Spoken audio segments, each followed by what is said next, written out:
This is a project being undertaken both by the Met Services offices and the DEM.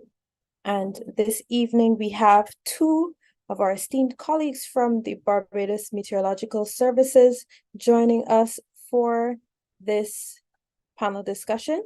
We also have a representative from the Drainage Division and someone from the Barbados Fire Service. So I will go in briefly to the bios so you can get to know your panel. We would have advertised before that Semelka Chapman would have been joining us. Unfortunately, she is not well. We do send her our best wishes. We hope that she will still be able to tune in or watch the video on demand afterwards. Semelka, you are in our thoughts, and we hope that you will recover quickly. Replacing Semelka today is Miss Tia Brown. She's a meteorologist, as I said, with the Barbados Met Services. She has been working there for the past 5 years. She commenced with an internship and worked her way up to meteorologist. She's always been keen on all things weather and nature and the field of science. We're very pleased that she's bringing her expertise as a young scientist with a passion for the weather and all things meteorological services oriented to this panel to help to edify us on this very important topic. That is our first panelist, Ms. Tia Brown, meteorologist with the Barbados Meteorological Services. Next up, we have her colleague, Cherise Brathwaite, who's also a meteorologist with the Barbados Meteorological Services, having joined in February 2021. She too has always had a passion for meteorology and would have graduated from the University of West Indies with her bachelor's in meteorology in 2017. She's currently a member of the Climate Committee, which is responsible for climate services at the Barbados Met Services, and works on the publication of the Barbados Climate Outlook newsletter, Beacon. She's also the focal point for climate services with the WMO for the BMS and is currently working on extreme heat and its repercussions on the public in the coming months. And we look forward to seeing that study because we are all feeling the heat. Next on our panel, we have a 17-year veteran with the Barbados Fire Service, Mr. Damien Bain. After spending 13 years in operations at the Bridgetown Fire Station, he assumed the post of instructor at the Barbados Fire Academy in 2019. In June 2023, which is just a few months ago, he gained a promotion to the rank of station officer and currently undertakes responsibility for the management of the Barbados Fire Academy. He has received several awards, including the Humanitarian Award for rendering service in Dominica during the passage of Hurricane Maria, Fire Service Officer of the Year, and the Leadership Award of the Chief Fire Officer, to name a few. Welcome to our panel, Mr. Bain, and we look forward to hearing from you as you draw on your deep expertise. Our fourth and final panelist, last but certainly not least, is Mr. Charles Yearwood. He is a senior technical officer responsible for leading the Drainage Division in the Ministry of Transport, Works and Maintenance. His educational background includes a bachelor's science degree in physical planning and environmental resource development from the University of Technology in Jamaica. He also has a master's in project management and evaluation from the University of the West Indies. He's certified in water management and dam engineering. Certainly a very unique set of skills, useful to this discussion. Again, our topic today for our panel discussion is excessive rainfall and its impacts on flood-prone areas. Funny story, this panel discussion was postponed back in August due to no less than a flood watch. So we evoked the weather when we were planning initially, but I think we learned our lesson. However, we are meeting online, as you can imagine, due to the fact that our location would have been in the heart of the very highly subscribed Cancer Walk, and therefore we are happy that you've taken the opportunity to join us here online.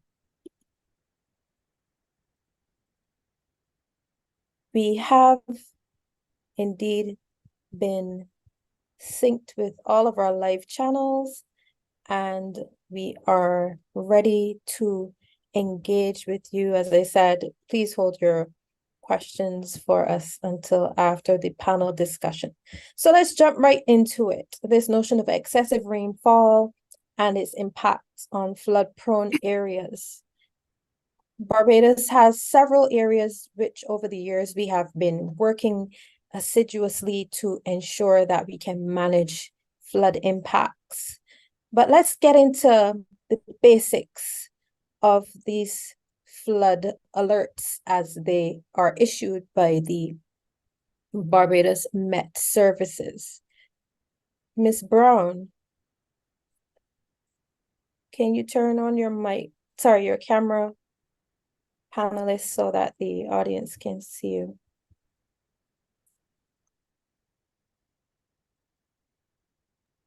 Yes, my camera is on. You can hear me well? Great. Yes. Okay, great. So the Barbados Met Service uses a color-coded system for each hazard. Can you give us some insight into what these colors represent and their significance? Okay, yes. Good afternoon, everyone, and thanks for being here. So what we use at the Met Office is something called impact-based forecasting, which we've been speaking about very heavily this year, especially. And IBF basically looks at the hazard associated with the impacts associated with the hazard. So if we're expecting an excessive amount of rainfall, then the hazards that we're looking at would be flooding. This color-coded system goes from green to red. And with respect to rainfall, if we have a green alert, it basically means business as usual. You may get some light showers, but it's nothing to cause any significant impacts. When we elevate to yellow, this is basically letting persons know that there is the possibility that we may have possibly like some water settling on the road or ponding in fields as well. That would be your yellow alert.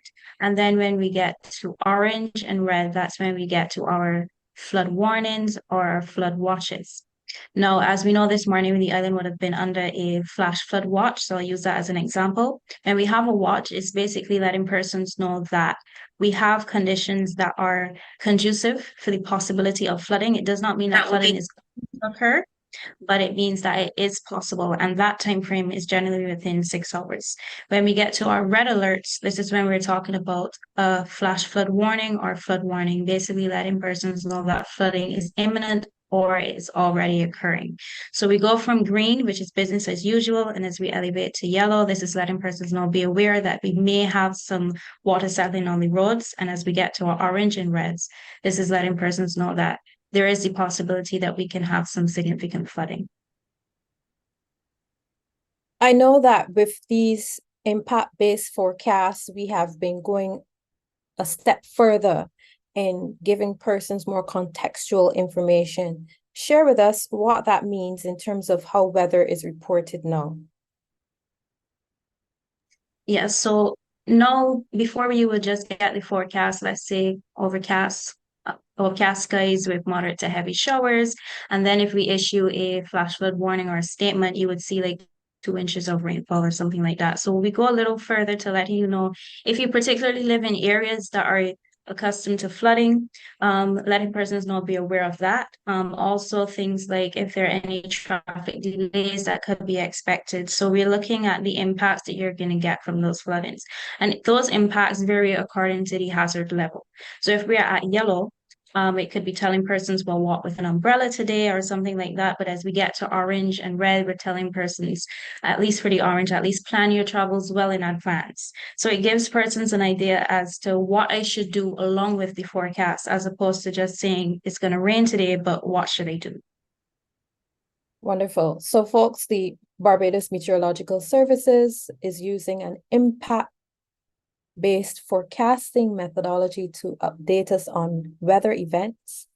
And in so doing, they are giving us insight into the behaviors that we should adopt, the efforts that we should undertake to protect ourselves, keep ourselves safe within the context of these weather events.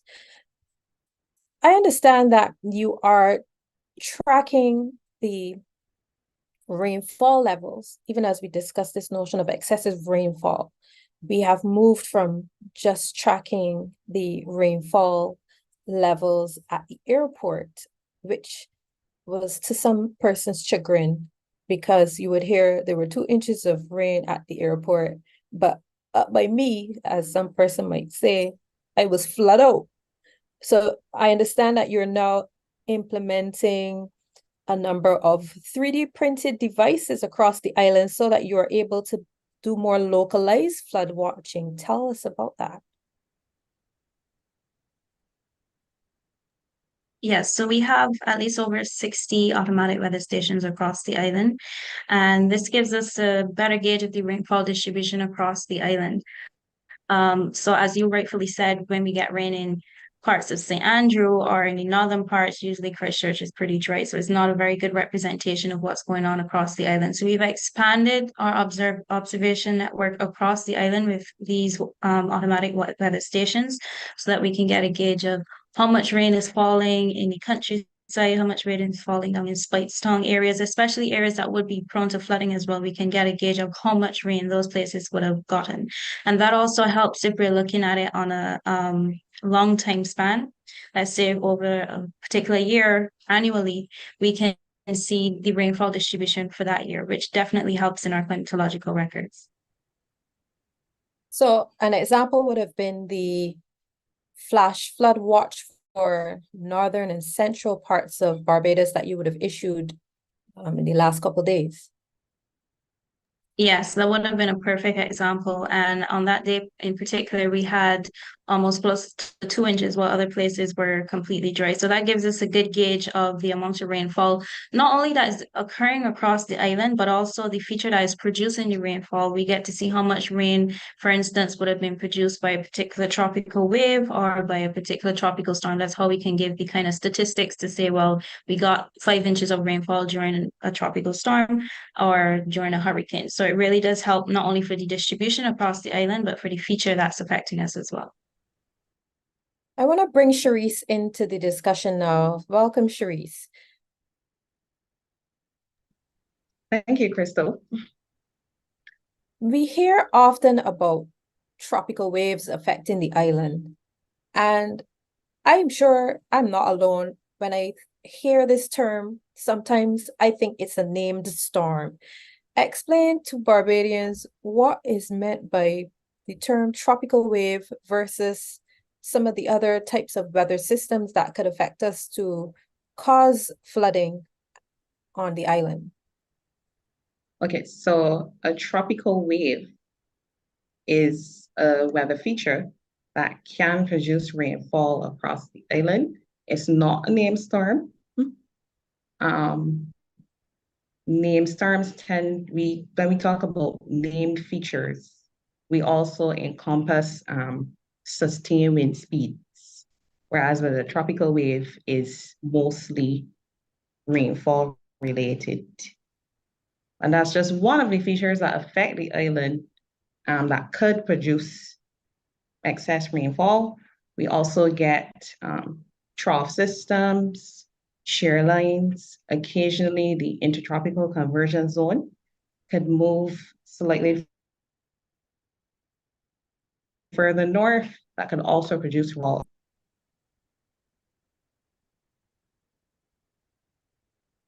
So you used a lot of technical terms there just now. Coming away from this presentation for the average Barbadian as it relates to flood watching and flood awareness, can you perhaps give us the maybe top 3 terms that should pique a person's interest to allow them to be on their guard as it relates to flooding? So like Tia would have mentioned, we are using the impact-based forecasts. So if you see rainfall as green, then you know, well, business as usual.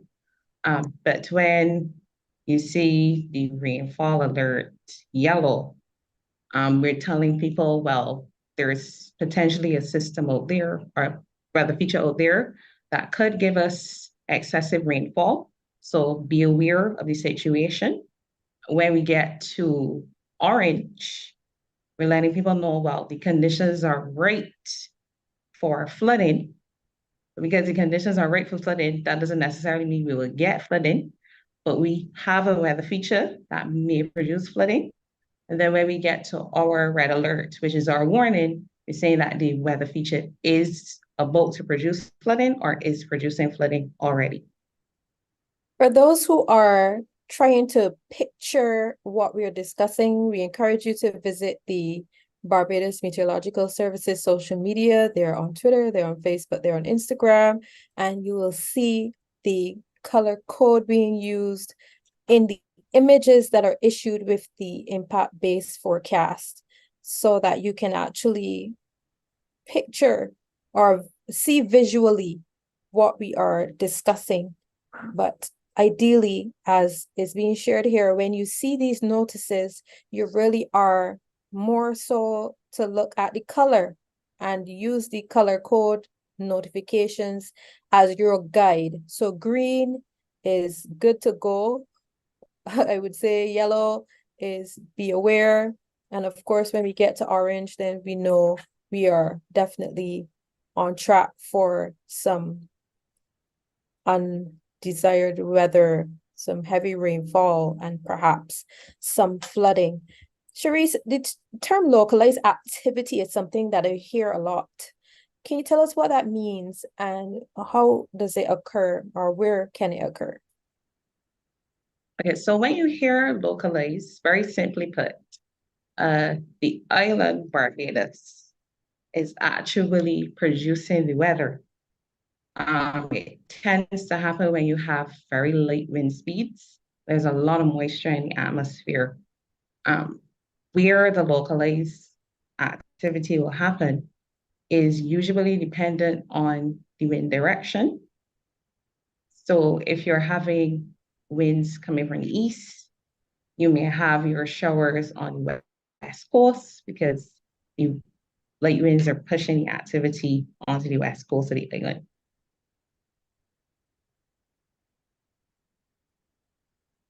So let me go back to Tia and maybe get into some detail on the type of programs, software programs or equipment that the Met Office is using.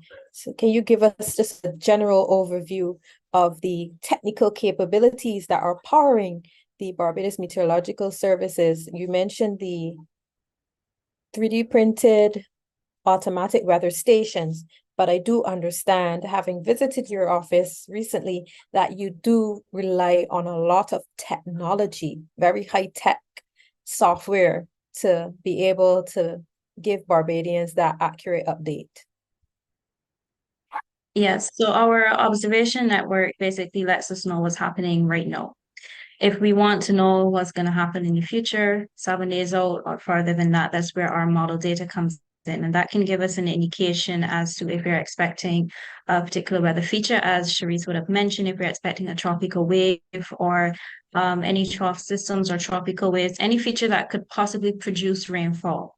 Then we can look at our models to get an idea as to how much rainfall we're looking at and how long we're expected to be impacted by that feature. So that's one part of it. And then we'd have our satellite and our radar. And this also helps us to look kind of what we call nowcasting.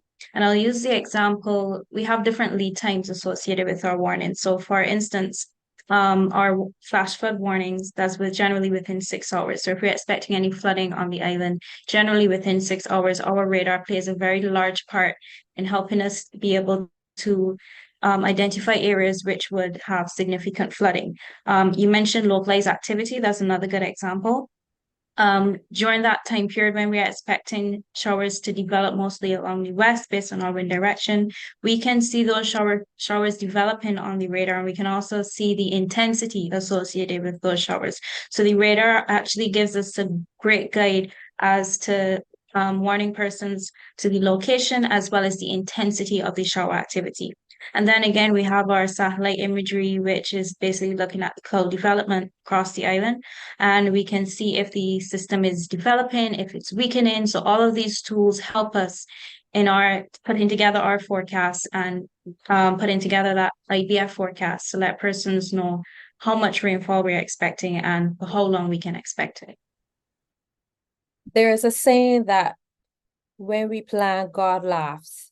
And I say that because even with all the technology, we would still have to give the Barbados Meteorological Services some leeway because of the fact that there are things that even the technology itself cannot predict. And a classic example would have been the freak storm.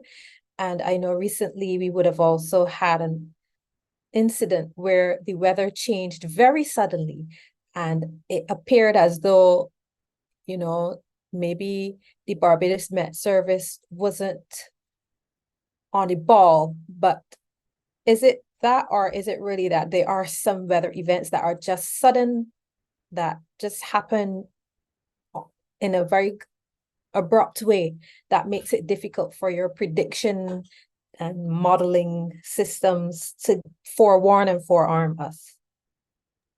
Okay, so that's a good question.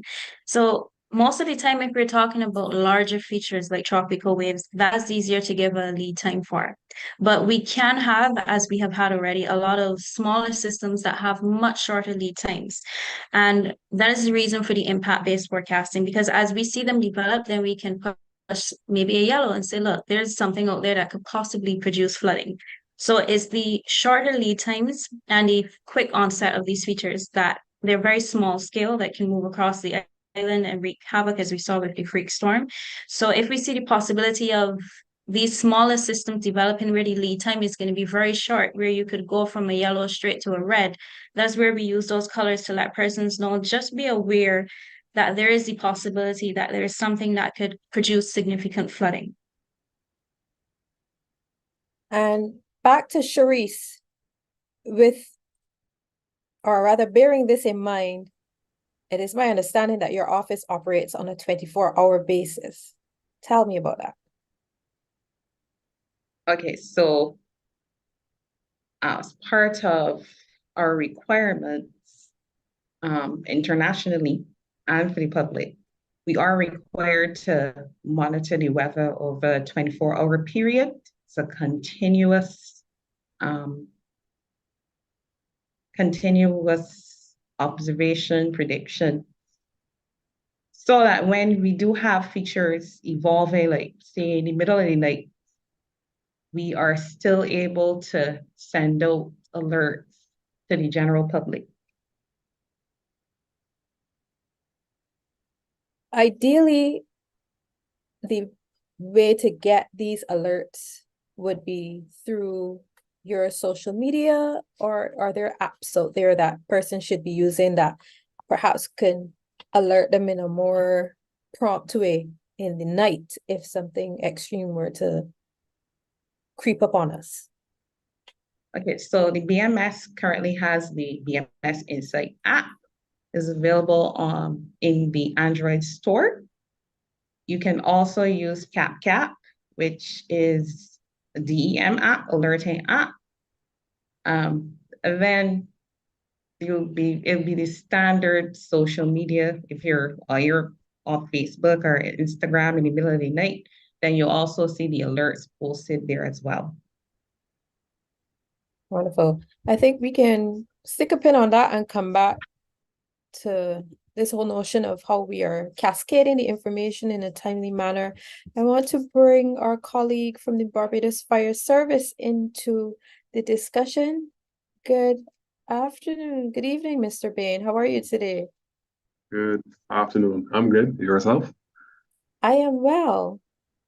Some persons may think it curious that we are talking about flooding and we have the fire service here. Can you share some insight into the role that the Barbados Fire Service plays when floods occur? Or how would you be thrown into action if there is excessive rainfall? Okay. So we here in fire service, Our mission is to generally protect the lives, property, and the environment of everyone in Barbados who work, live, visit, or invest in our country. And during a flooding event, that is no different. We do have the capacity to respond to persons who may require our assistance. For example, if they're trapped in their cars or in their homes, and that would be an emergency situation. We do also have the capacity to assist persons if, for instance, after the event has occurred and their homes or their basements, for example, are flooded, we can also assist with helping them remove that water as well. So those are just some of the ways that we pretty much assist in those particular situations. Brilliant. So you have the technology then or the equipment to extract water from those flooded homes. Yes, please. And in your role at the Fire Service Academy, there is training. I would imagine you have lots of fun doing those training exercises. Yes. So our training is in conjunction with the Barbados Coast Guard. So all of our new entrants and the current staff are all trained in the area of safety of life at sea, which the information can also be transferred inland as well. So we do have the knowledge of working around water safely. But in terms of responding, though, it does have its limitations because you could appreciate that if there's a call for us to respond, then the flooding itself impacts us as well because most of the water may be settling on the roads and what's not. And our vehicles do have their limitations as well. So you could find that, for example, if we have to respond to an emergency, we may be delayed somewhat if one of the routes we're choosing is a route where water settles. So those are ways that it impacts us as well. So we need to get you some of those tanks like what Batman drives so you can get to where you need to go and show off all your skills. Well, it would come in handy, yes, if possible. But we do plan a lot in terms of what we would do in certain eventualities because we do have an idea of those highways and secondary roads where flooding do occur. So there are plans and mechanisms in place that assist us in those situations. Wonderful. And I could imagine that the recent notice that a lot of the cart roads around the country are being paved would be to your advantage because it would give you greater access to these areas. Very much so. Very much so. So in a lot of your explanations just now, in my mind, I was picturing water that has settled. What about fast moving water? How does the Barbados Fire Service navigate scenarios like that, where persons may be trapped in a vehicle with fast moving water and you have your trucks with their limitations? How are your officers able to assist in those scenarios? Well, swift water or fast moving water is a very tricky situation because you could appreciate that water that's moving quickly tends to carry everything that it can move along with it. And again, it all comes down to safety and ensuring that we ourselves are secure within those environments. It comes down to training as well. But there's no one trick fix all when it comes to situations like that. What I would say though, to persons out there that if you recognize that an alert comes out and there's a possibility that there's going to be significant rainfall, I would suggest that you stay where you are, you stay put, and allow that event to pass and allow for some of the water to pretty much subside off of your road and not attempt to drive through or walk through fast moving water because I assure you, it does not take a lot of water and it does not take water to be moving at significant speed to end anyone or to pretty much make the car float or anything like that. So the recommendation would be to stay where you are and wait it out as opposed to attempting to go through that water because then it puts you in a situation that's very, very unsafe. And then it puts us in an unsafe situation as well. I have had several instances where I had to drive through water. I can picture a road on my way home right now where for some reason the water settles in that particular spot. And drivers normally would go up on the sidewalk to try to avoid it. But based on what you're saying, is it that we are supposed to not try to drive through this, what looks like a puddle, and maybe take a different road? Because I could tell you, most of us take the risk. Even if your car is low or lower off, as Beatrice would say, some people just take the risk because the shortest distance between 2 points is a straight line. But you're saying it's better to avoid these situations. Yes, because you run the risk of a number of things happening. So, for example, if the water is elevated, your car could stall, which means that you're trapped. If it is swift moving water, it means then that there's a potential for your car and you and everything in it to be washed away. So, again, yes, it makes more sense to just stay where you are and wait it out. And it keeps yourself safe and it protects your investment too, because I guess I assure you that a person whose car has been stalled due to water damage, it cannot be cheap to have it repaired. So in that instance, it is best to stay where you are. And then trying to move through water too that would have come from the fields. These visibility is very poor too in terms of you cannot see what is in the water. So you may think you're over a sidewalk that is safe, but what if one of the culverts is open? You do not know. That presents another hazard. So it makes more sense to pretty much stay where you are, wait it out. And then once the event has either stopped or the rainfall has subsided a bit and the water has gone off of the road, then you can traverse on your way home or find an alternate route. So that comes down to understanding your environment and knowing your environment as well. Knowing which roads may flood, knowing which roads may not flood, and then choosing your routes accordingly. Very, very true. I want to bring in Mr. Charles Yearwood from the Drainage Division here, who must be chomping at the bit because we're talking about flooding, we're talking about blocked roads, we're talking about water settling in areas, and this is definitely your wheelhouse. So we want to bring you in. Mr. Yearwood, are you there? Yes, I am. Oh. My video is on, but I don't see why you don't have me on there. Maybe you have your camera.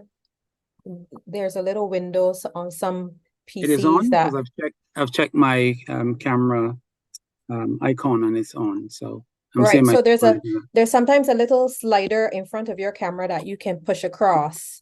So maybe That's yours what is. No, I don't see it happening. Okay. Well, we will engage you until perhaps you are able to let us see your face. Yes, go ahead. With respect to the work of the Drainage Division, I can imagine that there are certain hot spots across Barbados that command your attention. Yes, there are a number of hotspots that do take our attention. However, while there are hotspots, there's a process through which we every year go through the disaster cycle to prepare for work. We work 12 months a year, but the disaster cycle in the context of once a disaster occurs, you go through the response and recovery and back to mitigation again. So for some time, for most of the time of year, you're working towards preparation and mitigation for the hurricane season or a rain event outside of the hurricane season. While we may take out work in areas or hot spots and may reduce or mitigate that level of flooding, the areas where, because of human activity on the ground, in development, there are triggers for flooding. Now, I do recognize that the title dealt with excessive rainfall. So we are considering rainfall, the purpose of this discussion, on rainfall that has not either been extreme, so it occurred very, very seldom, say every 25 years, with 15 years, with 50 years. But we recognize with climate change, the predictions are made 20 years ago are now coming back in real time, and we're reliving it, where we're seeing reduced number of rainfall events, but we have higher rainfall depths or more rainfall in a shorter period of time. And so when we had a hot spot, say 20 years ago, we have greater depths of flooding, or we've carried out works to reduce that, mitigate that flooding. And in the immediate years after, 10, 15 years after, there was very little rain, just probably nuisance flooding. We've seen some of those areas coming back again. And of course, over time, we have housing, the areas where we all know that houses weren't there, and then how new houses built in new developments, new development going on in commercial and agriculture. Agriculture is changing from more mechanized and we have equipment that is compacting the soils. So nothing is static in the context of those triggers for rainfall. Yes, some things are the same, but we have other things that are over time that's changing within the watershed, and that's the area in which rainfall and contribute to flooding somewhere downstream, whether in a basin-shaped community, say Watton or Bedland or Plum Grove, as opposed to where you have it on the coast, where you have water coming through the gullies. Persons have built houses and hotels and commercial development structures on the coast and encroach very close to what used to be a wide watercourse and contribute to flooding. So, Mr. Yearwood, hypothetically, if I buy an acre of land, and I divide it up into house spots and I sell them, how much responsibility do I have as the person who is retailing this land to make sure that I collaborate with your team so that the persons buying on that spot or buying spots from me are compliant? Because I hear you loud and clear on the human activity, and perhaps maybe after that we can look at other human activity, but as it relates to the development aspects, as we modernize, as young people move out and they buy a house and they buy land, what role does the drainage division play to ensure that these developments don't create hotspots where there weren't any before? Well, you're speaking then on physical development activities. So you've got a portion of lands, most lands in Barbados, in fact, all lands were former agricultural lands or forest type lands.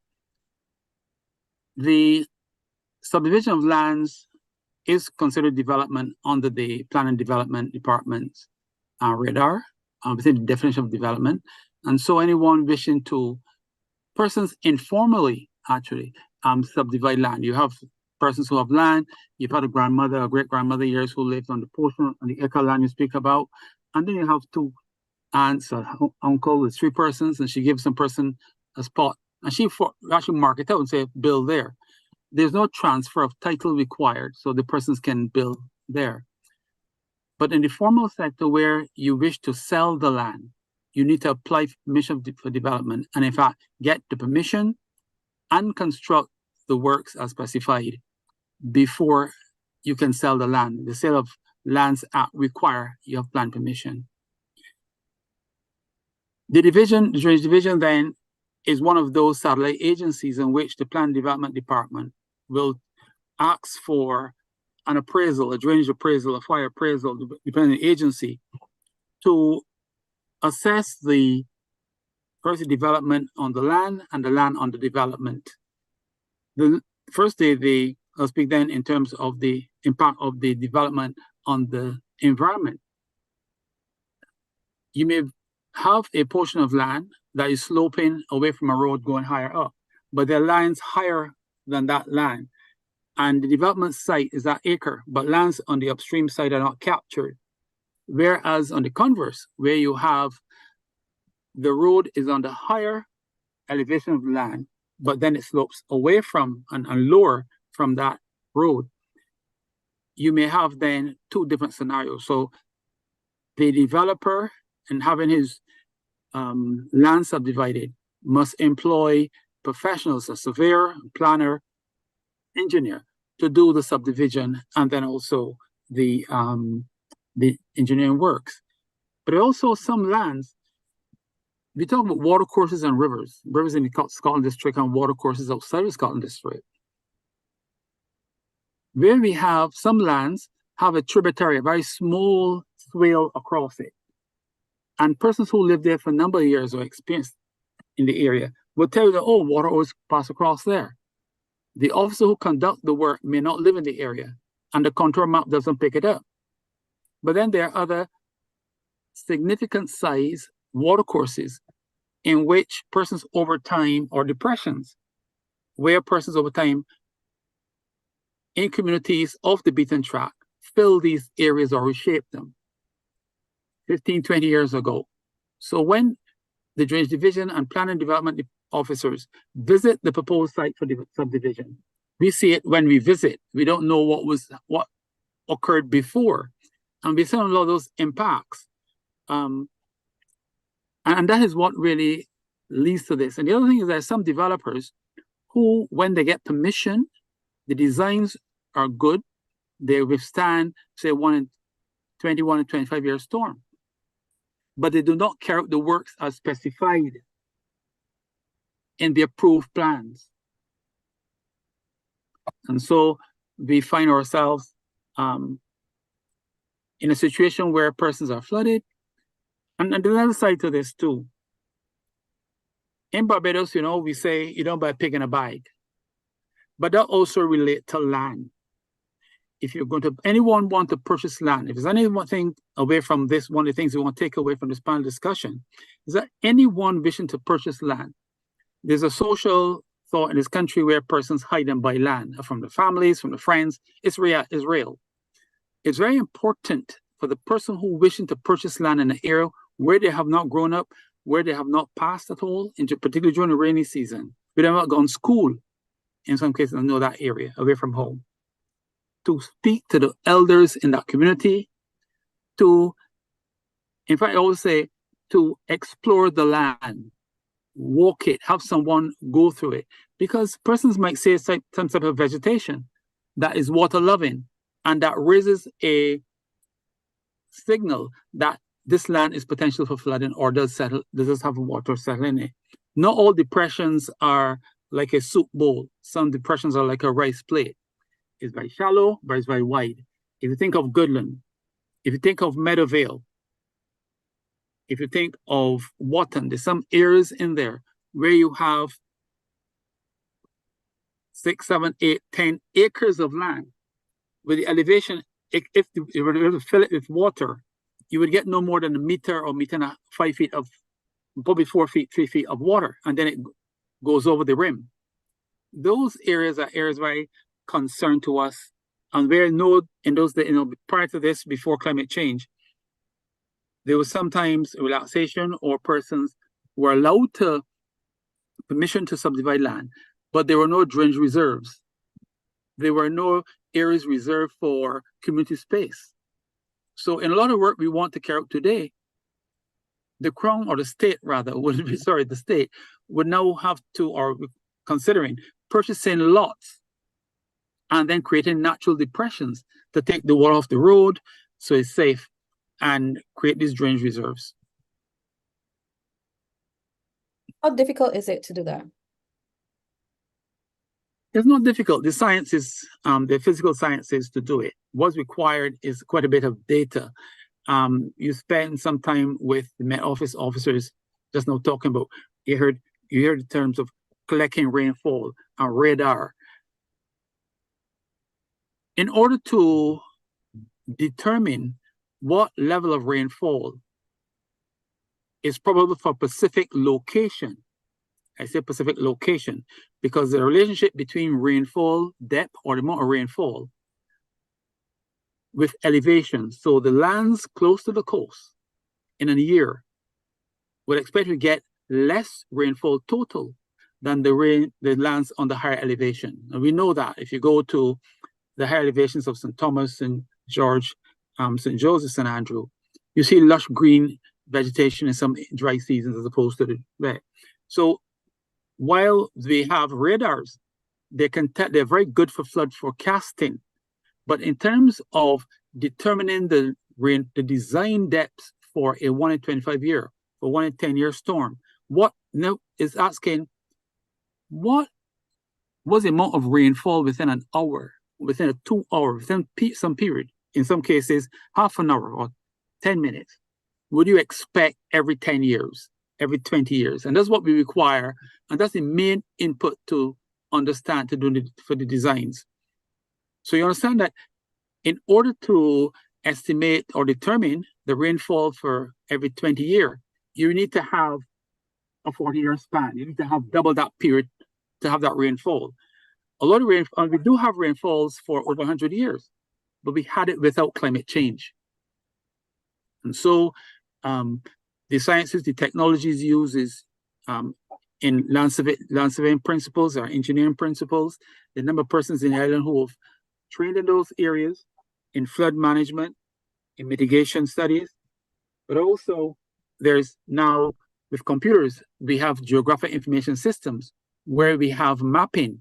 We can map a lot of our drainage structures or contours, or gullies or buildings, or terraces or land tax parcels.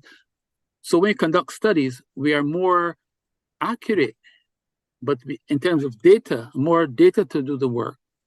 And we don't have risk in calculations. Because of our development, on our stage of our development, Barbados is one of the most, in fact, the most dense island in the Caribbean. So that we have where we like to carry it works is very close to source. So let's look at within our zone 2 we're talking about, say, Whole Town watershed.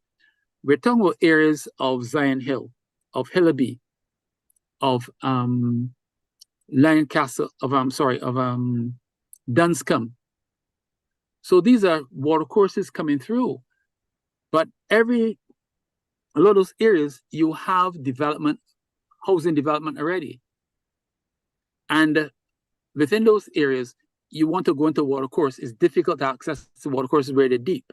And sometimes where you want to access is the best place for access. So when we build a house, have a garage and have some permanent structure there. So we sometimes go off the beaten track and use quite a bit of money to access water courses, to create detention ponds, to create check dams, to reduce the flooding downstream. Okay, you've used some technical terms there. Can you explain for us what you mean by I neglected to capture the entire phrase. You call them retention ponds. Retention ponds and dams? Yes, check dams. If you drive across Barbados after very heavy rainfall, or a couple hours after heavy rainfall, in particular agricultural area, you'll see water in fields. That can be considered to be a detention pond. So you have detention pond that holds the water for a long time, or retention pond holds the water, and the retention pond holds it and release it. So we use what we see in a natural environment to go to other places where they don't exist and create those ponds that capture water off the road that would otherwise create a menace and a nuisance and a risk to road users. In the case of check dams, you have the gully system where if you walk through a gully, you have some gullies, you have the cliff sides. So you can't walk up or run up or climb up the gully sides because they're rock and they're most vertical faces. We can construct a wall across the gully. It depends on some heights, to retain a lot of that water. And in some cases, we don't have high dams in Barbados, but we use short dams because we have potential for failure. We will go in, construct a dam, and sometimes we place very small holes into it. So the water is retained behind the wall and it releases the water very slowly out. And you don't get, then the channels downstream are not overwhelmed. And if you remember in Whole Town, there was a very small drain in the order about a trapezium drain, like a tray, like a not seller's tray in a V section, about only 15, 16 feet wide, no more than probably 3 feet high. But before Lime Grove, Yeah, I was actually going to ask you to elaborate on that Yeah, entire whole town right. draining project, because Yeah. that drainage project was a major one. yes, with Lime Grove, what we've done is to require them in the early planning permission to give up lands to honor the water as it passed. We say honor the water in that when the water come out, it's a natural phenomenon. You need to the water has power and you have to give honor to it. So you provide the space so that the water is confined within the channel, the concrete drain, and go to sea without having to, before time, go over the same lands where Lime Grove was and then flood Seaview and travel as far down as the police station.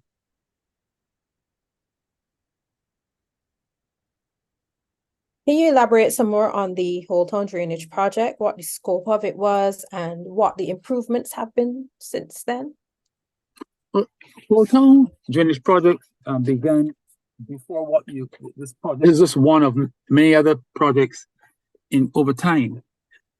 The drainage division, predominantly we use a suck well system in earlier years. Relied on check dams in the gullies, and this is even in slave plantation time, and suck wells to take water from fields.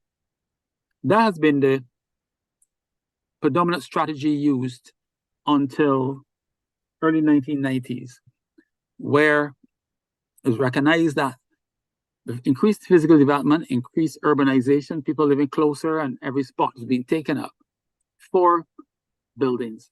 And not even buildings, sometimes you have car parks, because wherever persons transform the lands from grass or from mud to hard covered area, be it galvanized or tiles on the roof, even Grass Creek, people speak of Grass Creek and put down concrete tiles, concrete on roads. And you see it across the developments, the island. Persons don't want to deal with the grass anymore and they cover it with concrete. That allows for greater runoff of water. Whereas before you had it, the soils absorb some amount of that water from going onto the road. We recognized what was happening in the whole town, and we went towards check dams. Some check dams, 2 or 3 of them, and then we had a private developer creating the dam at below Hillaby. I don't remember the area now. In Hillaby. So that held quite a bit of water that otherwise got to Whole Town. But again, they were not sufficient to make an impact, a significant impact. So we still have reduced the water coming from upstream, but we did not have enough land in the coastal areas because, again, Sunset Crest was built in a swampy type land, but there's not enough slope to take the water out to the sea. If you go further into Sunset Crest and you excavate a hole into the earth, you go 1.5 meters, about 5 feet or so, and you get to the water table. So the amount of water coming off the roads and the pavements and the roofs are not enough. The wells cannot take them. And so they had then the study, the climate change study. It was stormwater study to update the 1995 study, but it also looked at climate change considerations. It asked one of the objectives were to consider climate change predictions. What do we have to do in Whole Town in the context of stormwater management, mitigation, and prevention? And that's where the designs of a number of the tributaries or water courses that comes out of impact Whole Town were looked at. Now, in Whole Town, there's no one water course that affects the area. If you come in from the south, going north, you have the junction with Molyneux Road or Vauxhall Road, and you have then the Green Belt.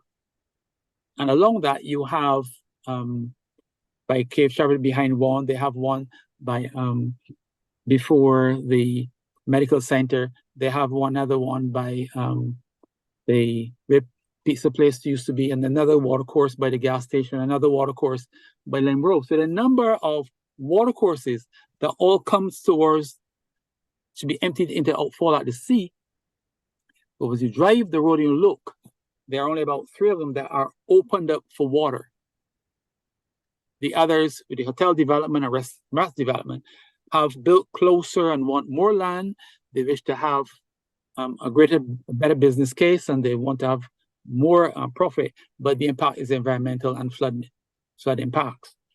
And so the study looked at the rainfall density predictions and did predict what level of rainfall we can have down the road for every 20 years given climate change scenarios. And then they went into designs.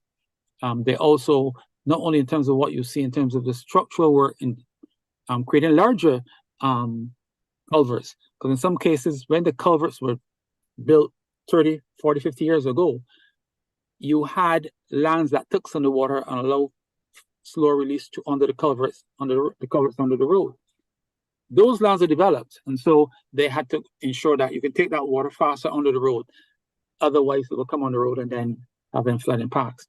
And then we went further north into Trents and did some work in North Trents, but we still have mid Trents to work on, and this is what we are looking to do over another year or two, a year and a half for sure.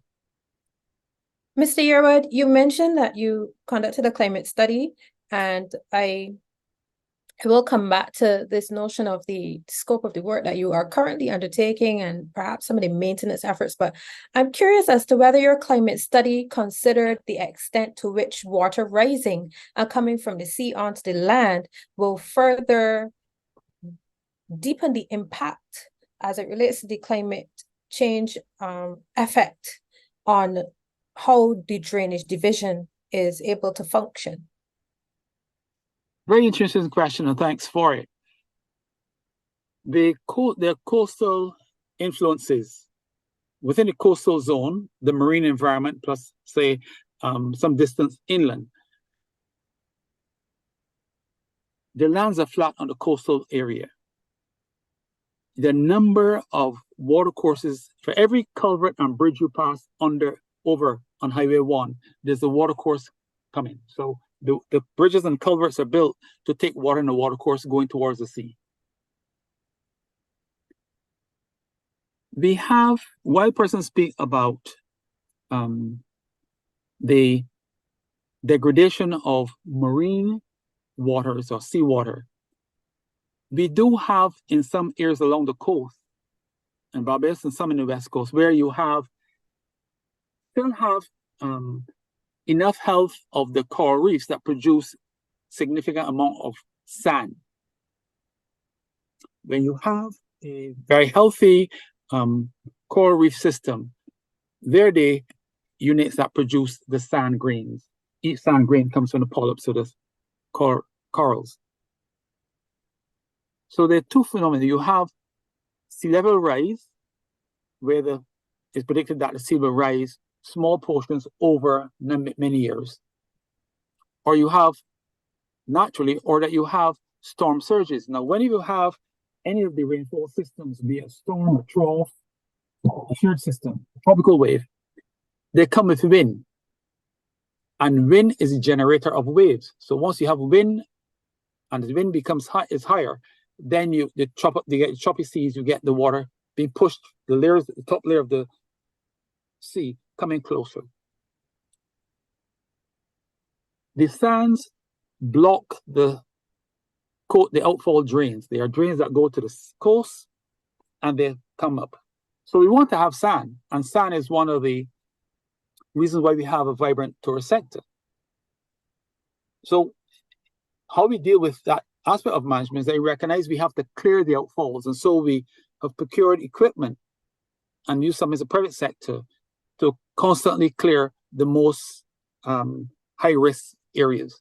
So the areas along the West Coast, you can think of Spikes Down, Old Town, by Las Palmas, behind the police station in 2nd Street.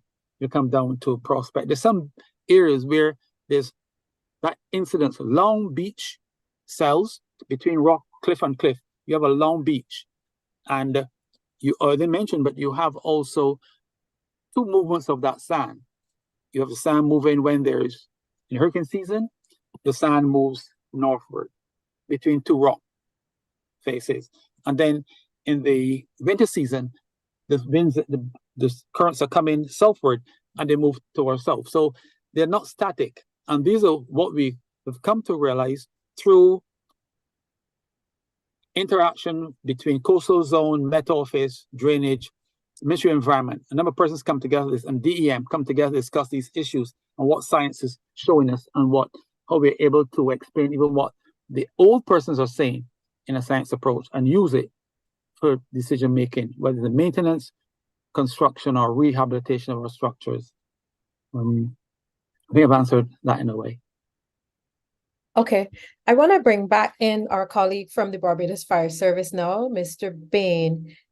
We will come back to you, Mr. Yearwood, on that very interesting discussion. But I'm curious as to what are some of the things that persons can do, because we're hearing perhaps some people might say it sounds a little bit like doom and gloom, but what are some of the things that we could proactively do to protect our homes and our properties from this increased flooding that climate change seems to be portending for us?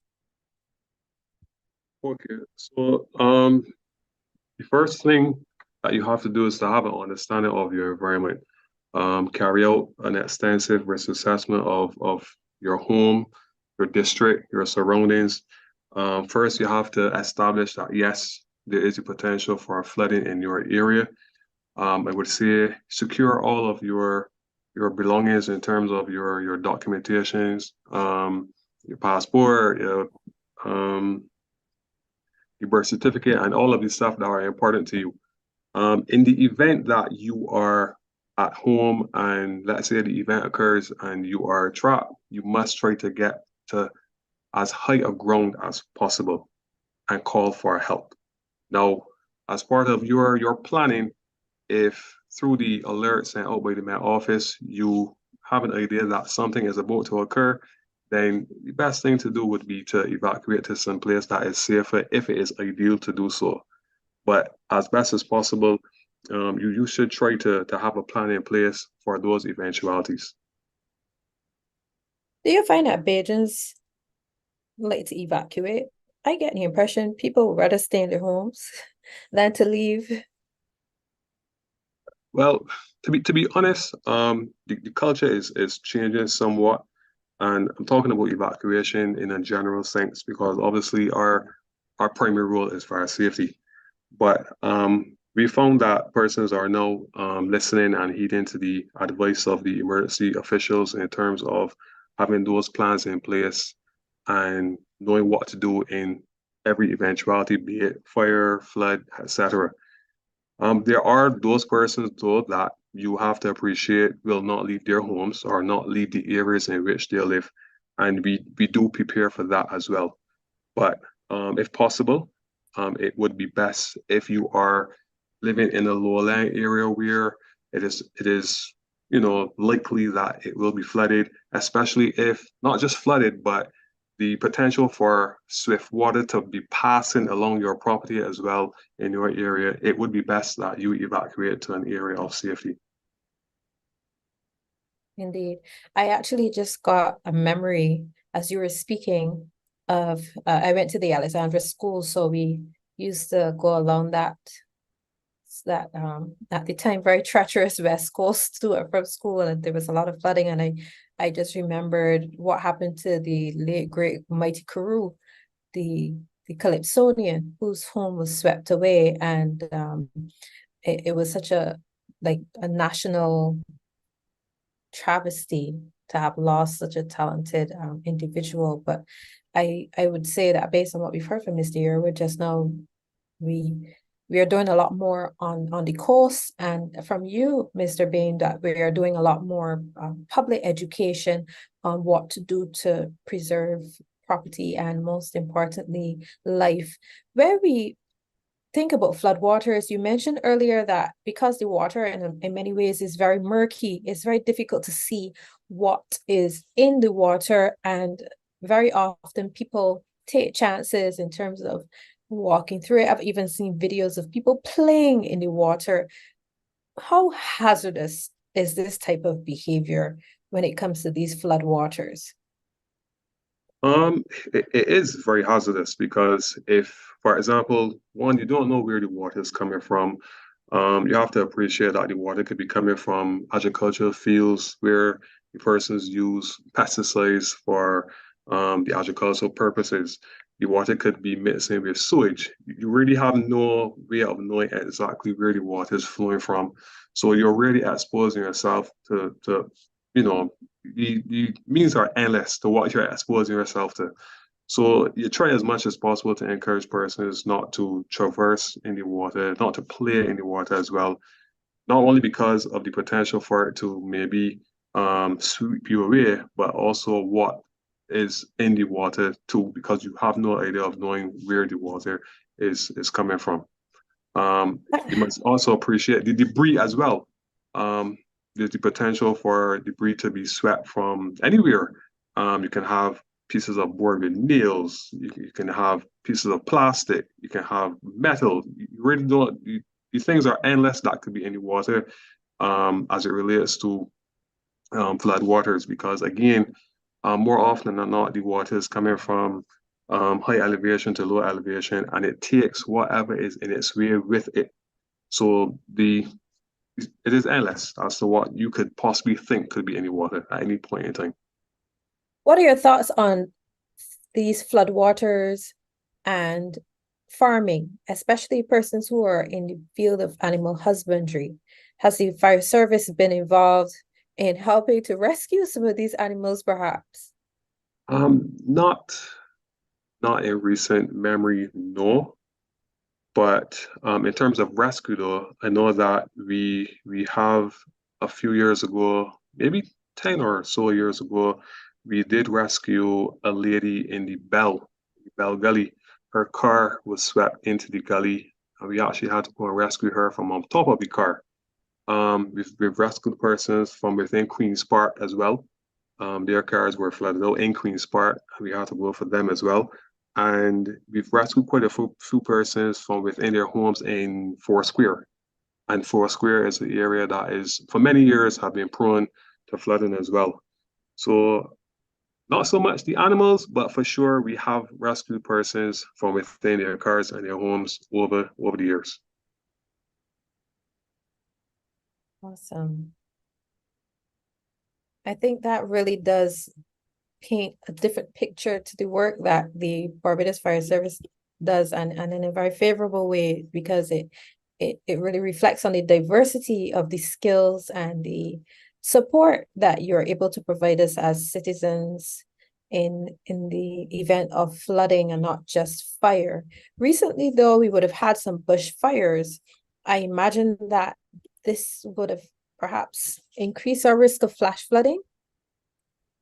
Yes, so the wildfires do have the potential to increase the potential for flooding, because once those areas are burnt, the ground becomes pretty charred and barren.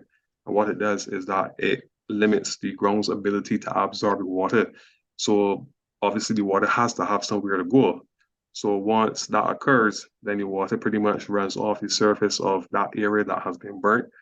And in some instances, those until the vegetation comes back, that area can stay that way for as long as maybe 2 to 3 years. So in addition to the areas that persons that are being utilized for housing, and then you have the persons paving their yards where the water has to run off. Wildfires also create that environment too by charring the ground, and then the water pretty much has to run off somewhere because the earth cannot absorb water.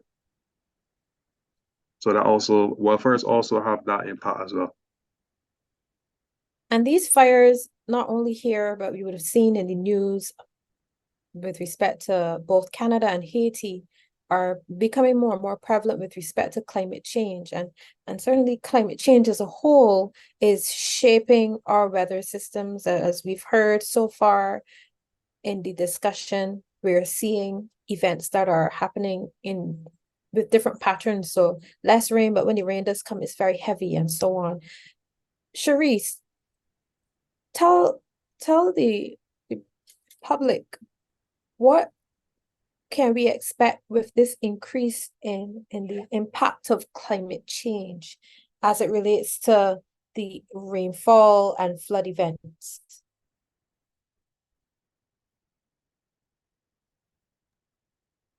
Right, okay, so like you would have rightly said, our dry periods are going to get longer, more intense. And then when we do get rainfall, they're going to be more high intensity events. High intensity meaning more events that are going to trigger flooding. So an event probably 30 years ago that may have produced 1 inch of rainfall may now produce 1.5 or 2 inches of rainfall. And this change is happening over a 30-year period, you're saying? So in climate, we do 30-year averages of rainfall, temperature. So for a period, we will compare what's happening now versus the 30-year average. Right. So you're basically saying over the last 30 years, we've seen a 50% increase in rainfall? As it relates to flooding events. Wow. That is significant. I feel like I need to stop drinking water from plastic bottles and only use metal and refillable water bottles so that I can reduce my carbon footprint, because if this is the rate, I hope to be here in another 30 years. I would shudder to think that we would have twice as much of rainfall or another 50% increase as you said. But indeed, this is the reality that we're facing, and certainly our Prime Minister has been campaigning far and wide to get the global community to respond to these increasing weather events. You mentioned some values in updating the public about weather. And I'm saying this in terms of when we listen to your updates, we would hear you say things like 2 or 3 inches, and you mentioned it just now in terms of 1.5 inches of water. How does this translate for the average person? Because when I think So inches, I think of different things like linear objects. Mhm. So when you hear inches of rainfall, we are talking about the amount of rainfall that we go and measure in like a rain gauge or measuring cylinder, the amount of rainfall that we would have captured in that instrument. So converting that then to, say, a road, those inches would then be the equivalent of what I would have to pass through as a pedestrian? Or is it because the area is wider that... Just explain it to me so that I can translate how you capture your inches in the container to what I need to expect as somebody who's walking the streets or driving on the roads. Like you would have rightly said, it is if you were walking or if you were driving, you would encounter the amount of water that you would encounter on the street is similar to about an inch. So it's basically 1-to-1. So if your device, your container measures 1.5 inches, chances are what I have to walk through as a pedestrian will be about 1.5 inches of rainwater as well. No. Exactly. If I can come in here, Charles Yearwood. Yes, of course. Yes. Charisse is right. The rainfall is the rainfall depth, or if you have a container, if you put a bucket out, a cylinder, a glass, not an upright glass, out on the field, as an example, and the rainfall, and say, you have many rainfall events. You don't a rainstorm, which has a beginning and an end. So any one day, you can have more than one rainfall event. So for one rainfall event, when it starts and when it stops, you can have 2 inches of rain in that cup. Yes? But the cup, the rainfall instrument is specialized. So I'm talking just generally for the public who's listening. But then the amount of rainfall coming off, to determine that amount of rainfall, it depends on what happens in the catchment or the watershed. So you have an area in which every drop of water in that area goes to an outfall downstream. Yes? If you're Holton, you mentioned what was happening at Spikestown.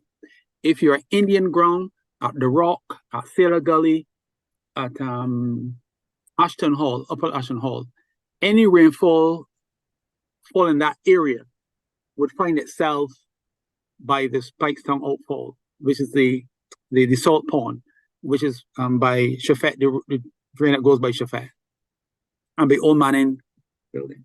But it's not going even. The characteristics of the catchment or that watershed, they have buildings in there, so the 2 inches that fall on the roof none absorb on that land. So all goes to the road. Depends on the size of the area. If the area is very large, you have a larger volume of water coming off. And the shape, is it flat? Is it high slope? You know, if you put your car on a flat road and you drop the thought of motion, Handbrake. Yeah, pull the handbrake, it doesn't move. You go on top of the hill and you drop the handbrake, what happens? It goes off. And the same happens for water on the surface of a slope. What's the land use cover? So for every land use, be it agriculture, housing, commercial, whatever, you have different functions, different coefficients of runoff. So in some lands where you have all cover, 100%, 99% of that water can go to the road. If you have a lot that is, you buy a lot is in grass and it's flat and nothing's built on it, you may have 50% of that 2 inches going on the road. So when you add up all those lots, and as you go further down to the coast, there's more water coming. And that's how we determine then the amount of water on the road. And in some cases, it depends on what is happening. And it's an interesting question, as I allow me to go on, because wherever you have, one of the concerns we have with climate change is that because you have fewer rainfall events, it means you have many days with the absence of rain. So you have drought. And what happens in drought periods? You have soils, you have grasses. The grass is dry. The land becomes bound, but then the particles of the sand is separating. And in the first flush, immediately, if you have rain, not rain, say like in 2 weeks for a while, and then you have a month. When that first rain comes heavy, is excessive rainfall event, you get then your debris loading. So if it's water only coming, it can get through the culvert and under the bridge. But if someone goes and dispose of waste, garbage, as persons do, and dead animals in watercourses, the water is taking all that to the bridge and to the culvert. And those are what are going to block the culverts and the bridges, and sometimes cause overtopping. So water builds up then, the culvert is blocked with garbage, with debris, with dead wood from the watercourses. And then the water goes on the road and impact persons. So people say, oh, well, drainage is doing its work. Yes, there are contributors that are beyond our control. And then we have to get persons out there more often to clean because persons are not doing what they used to do as often. Mr. Yearwood, would you say we're doing enough to appeal to the better judgment of the public with respect to this alternate human activity? We talked about human activity before as it relates to land use and development. Now you're bringing in the other important feature that can compound the impact of flooding, which is this whole notion of dumping and irresponsible disposal of waste, even animal carcasses, old beds, mattresses. You mentioned wood just now. Are we doing enough, or do you think that this is something that we just have to live with? No, I think it requires a change. The persons who dumped 50 years, 20 years ago are now 20 years older. When we spoke about education in the 90s, about if we educate the young persons, they will go home and tell the older persons and they will conform. But those persons are now 20 years older. As long as we've been associated with drainage from 95, we've had sensitized persons. I agree we can do more. But it's also not government only. There are a number of NGO and service groups who contribute to removing or educating persons and bring awareness to illegal dumping and the impacts of it. So I want to refer then to what happened in my memory for illegal dumping sometime in a study when they characterize illegal dumping.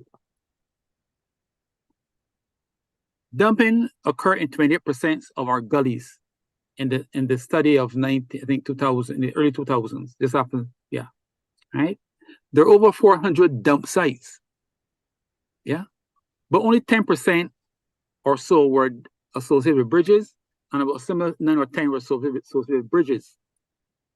And the most of it came from domestic, bulky waste and construction waste. So we know definitely now that there are persons who pay someone to dispose of their garbage, but they take a shorter route. So they're in St.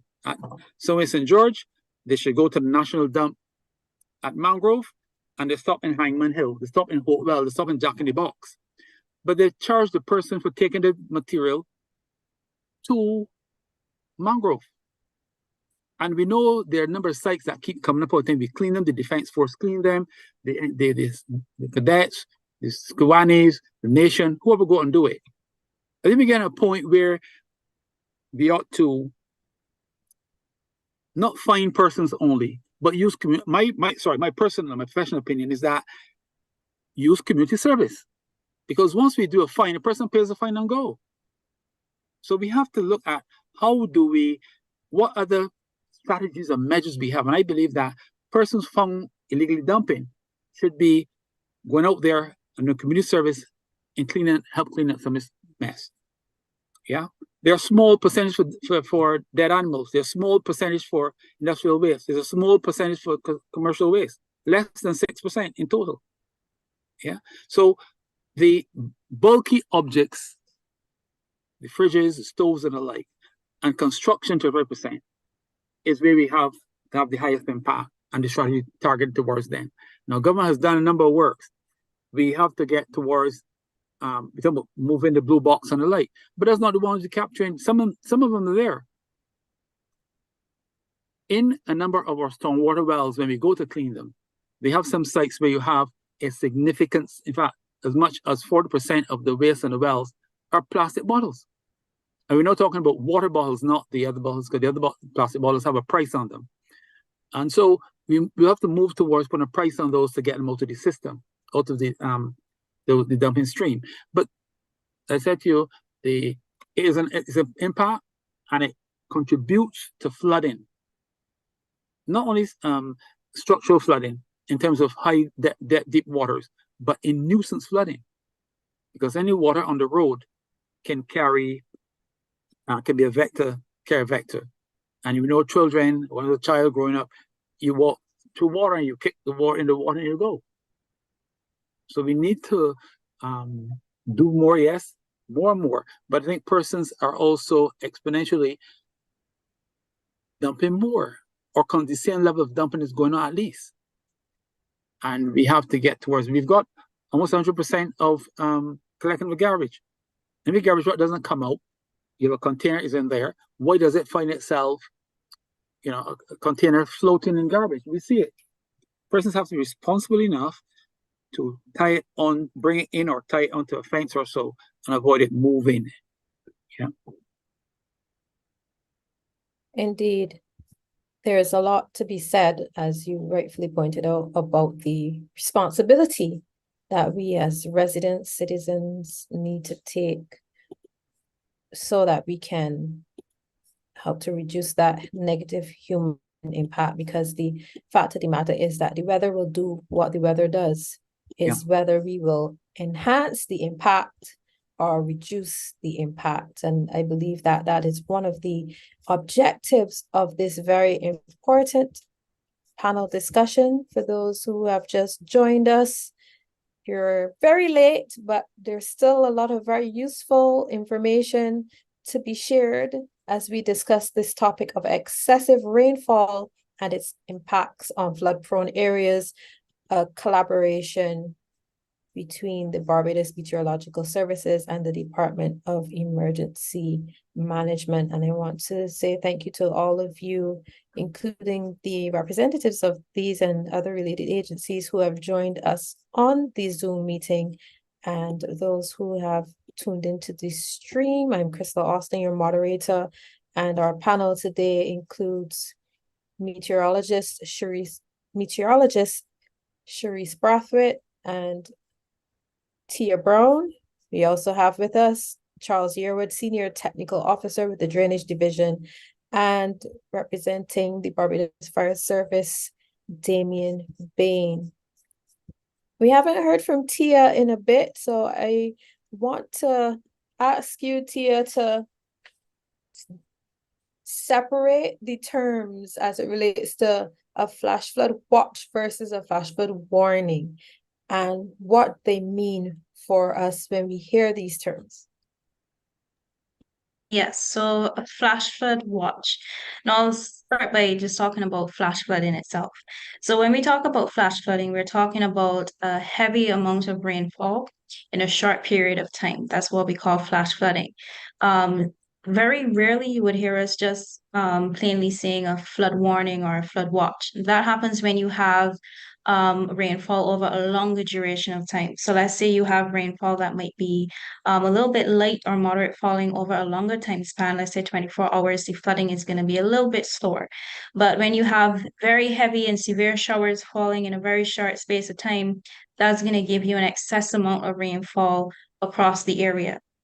Now, also what plays a role, not only just the timing, but sorry, not just the duration, but also the timing. So when we have a flash flood watch or a flood watch, that is generally when we expect flooding possible within the area within, let's say, 6 hours. That will be your flash flood watch. So generally within 6 hours, we're expecting that there is the possibility that we can have flooding within a particular area.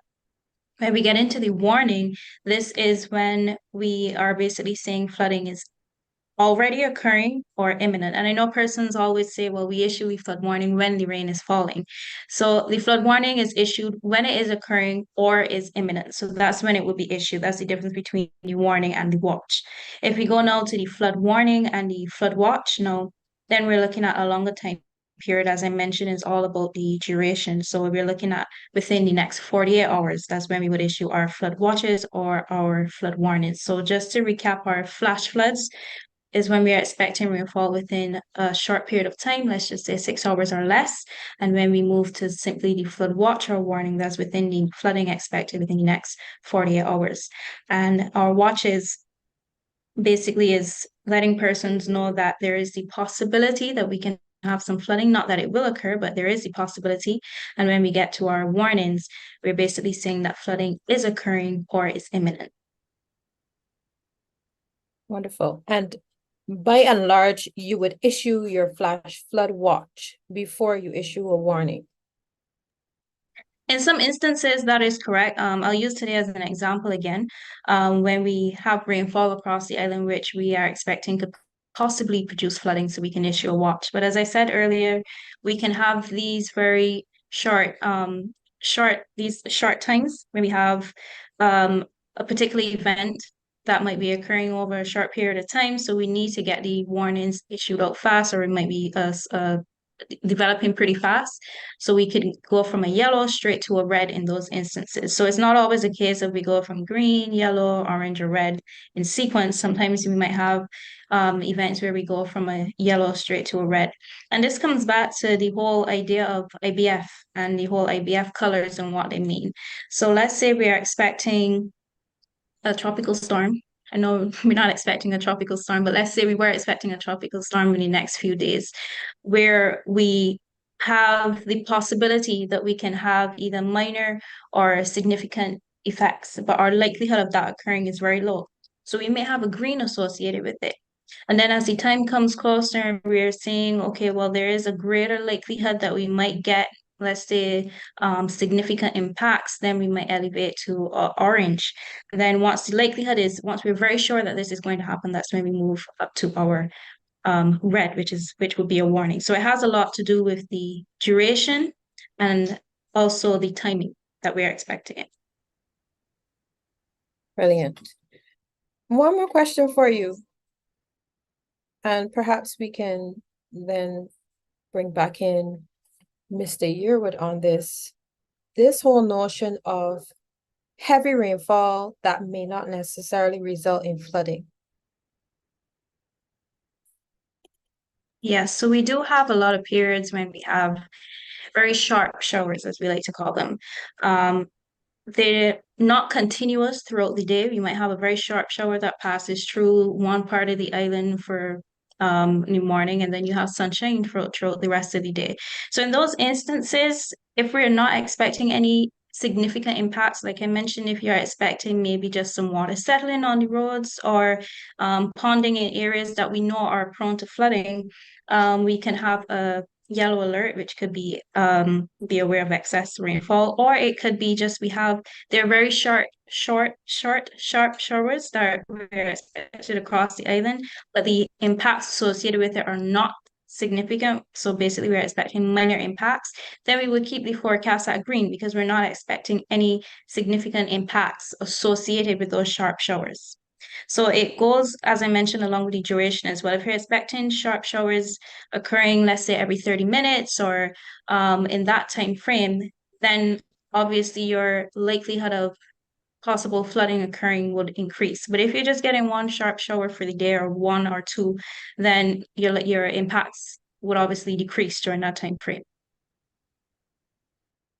Brilliant. So I want to bring Mr. Charles Yearwood, Senior Technical Officer with the MTW's Drainage Division, back into the discussion here. We see you now. See, you got your camera rectified. Brilliant. It just came over. I don't know what happened. I did nothing. Well, you know, Murphy's Law. Murphy always tries to steal the thunder. Mm-hmm. Yeah, so in the response just now, we would have heard that there are some instances where we have very sudden heavy showers followed by intense sunshine that would perhaps help the flooding to dissipate very quickly. But I imagine that the tolerance of Barbadians for any kind of flooding keeps you on your toes and your team. What are some of the ongoing projects that you have currently to make sure that these flooding incidences are dealt with so that they're quickly dissipated? Yeah, well, I want to say that we have a maintenance team. So we have persons who come every day and their job is to clean drains and culverts and the like. Then we have a well contract where we also clean wells across the island. They're not often, it's not as rapid as we like to have it because it seems as though it's evident to us that well diggers are few now than before. And we are moving towards using technology in some way to help us in that way. We're also looking at the places. We have a number of complaints, and some of the complaints are not often triggered by the natural environment.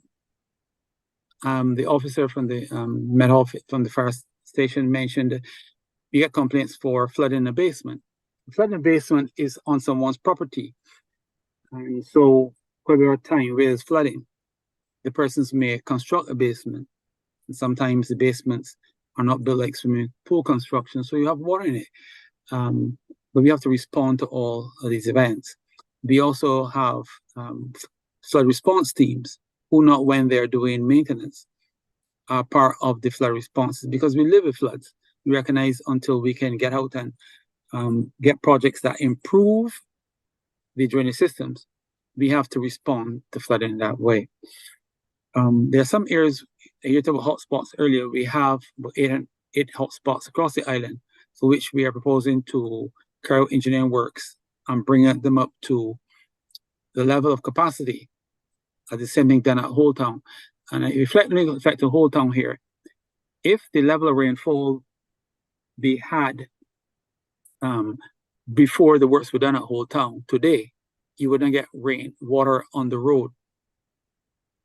So another of the things that cause flooding is that we have a number of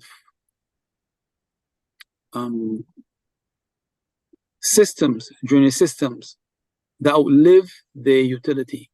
They are built at the time they didn't have flooding, but we have more development taking place. And so we need to change them out. If you think of what happened at Whole Town, you had a small drain, you had flooding on Gills Terrace. Work was done, wider drain, and water passed through it. It can hold the rainfall and much more times the rain that came before in the old drain. You don't have flooding in that level. So even if climate change, with that, if you double, triple the rainfall depths in a short and same time, you wouldn't get flood in those areas. The same for Whole Town. The same for what happened at by the Globe, at Headyland, and at Watton. So there are a number of things we do incrementally. We cannot touch all, but in different series, we have mitigation works going on, we have flood response works going on, we have maintenance, and we have a team of persons who come work every day, and we attempt to get them to do 90%, 90% of their work and provide the service that the public expects. We are in September. Well, sorry, we're in October. Today is the 1st.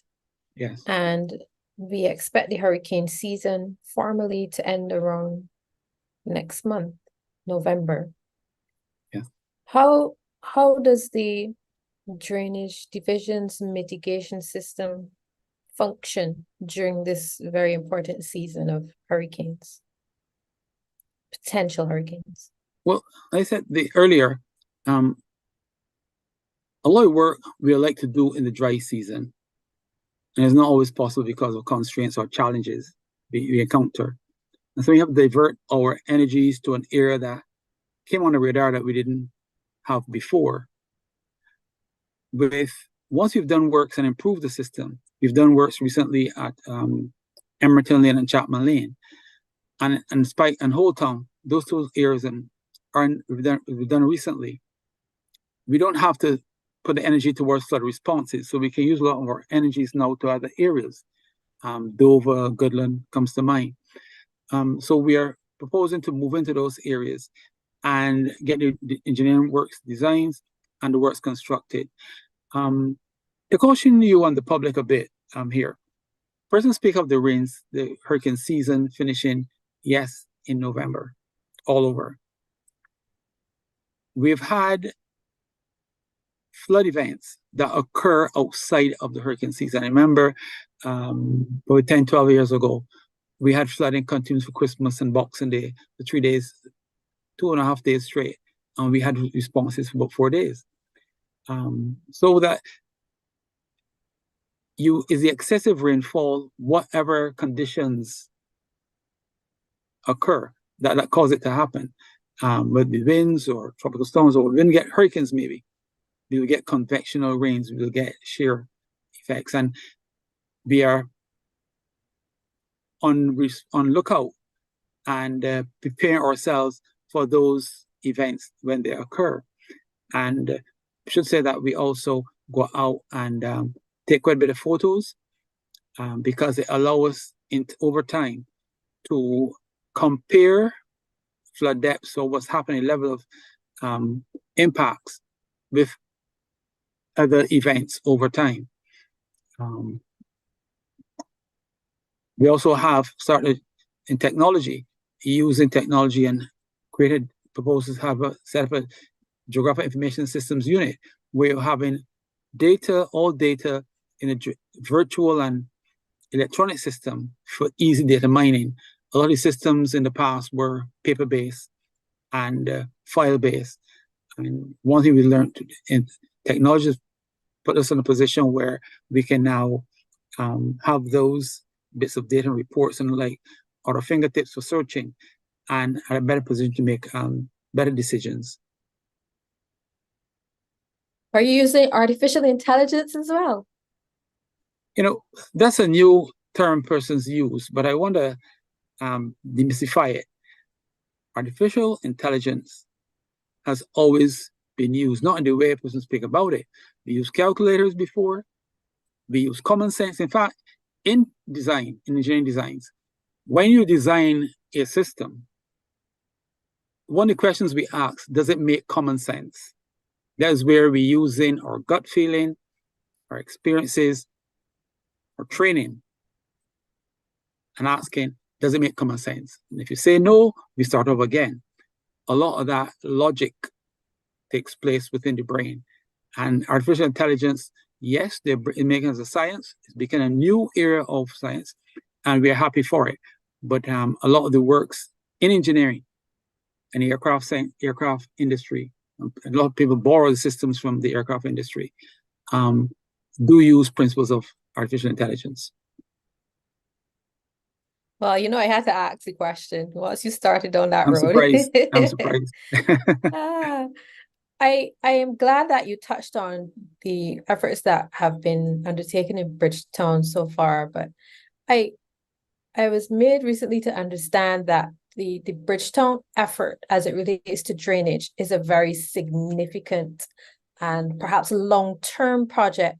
Perhaps a large part of it has to do with the planning or lack of planning as it relates to the housing in the area. I know Mr. Bain probably would want to jump in here as it relates to access to those areas and rescuing persons in the city due to flooding and so on, because of the way how the housing, especially in places like the Orleans and so on, have been constructed. But maybe I should let him jump in there, and then I'll come back to you, Mr. Yearwood, because I really want to hear about what we have before us in terms of the scope of work for the, I think Kensington is one of those areas that has been identified as a very critical area for drainage, or maybe New Orleans in general. But Mr. Bain, over to you while I let Mr. Yearwood prepare his response to my question. How has the city development as it stands impacted your ability to get into those areas and be able to provide support in the event of flooding, especially areas where out in the Kensington areas, especially the houses are so very close? Well, the city has always been a challenge in terms of access, and not only in the areas of flooding, but in general, because obviously the confines of the area, the building construction is so closely netted together, and then you have the impact of the persons, vehicles, and what's not within the area. Flooding just adds to that. So what we do, we go out and we do a lot of pre-incident planning. Like I said, we know the areas very, very well, especially for the persons who work or would have worked in the Bridgetown area for quite some time. And then for the newer officers who come into that particular terminal area, we go out and we do a lot of pre-incident planning, learning the roadways, the streets, the areas that tend to flood, having our plans in place and how we are going to make our access in any situation. Because the reality is that we cannot change the layout, but we can plan for those eventualities to ensure that when something occurs, that we have different plans and strategies in place to ensure that we can serve the public when that time arises. How effective would you say the Fire Service Academy is in making sure that a lot of what I perhaps imagine is tacit knowledge by the more senior officers is then conveyed to the younger officers, so that this intelligence, and I think this is a running theme in our meeting, where even when you buy a land, you have to talk to the elders in the community to know what the flooding incidents are in that area. How are you taking advantage of the Fire Academy's space to make sure that that knowledge from the elders is passed on to the young officers? So it is done in a number of ways. So the Fire Academy in itself obviously has its own mandate to provide training for the officers, but more importantly, at the station levels, the senior officers are responsible for managing the stations. They also have their responsibilities for ensuring that any officers under their command, that they are made aware of anything that they need to know in terms of responding in the particular turnout areas. So it not only applies to the Bridgetown area, but all of the turnout areas relative to Barbados where our stations are located.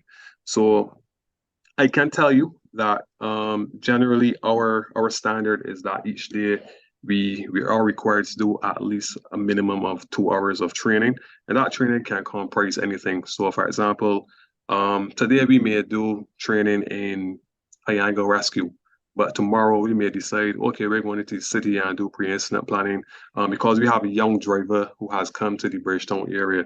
So those are just the ways that we tend to bridge those gaps that persons may come to the Bridgetown area with, or any station for that matter.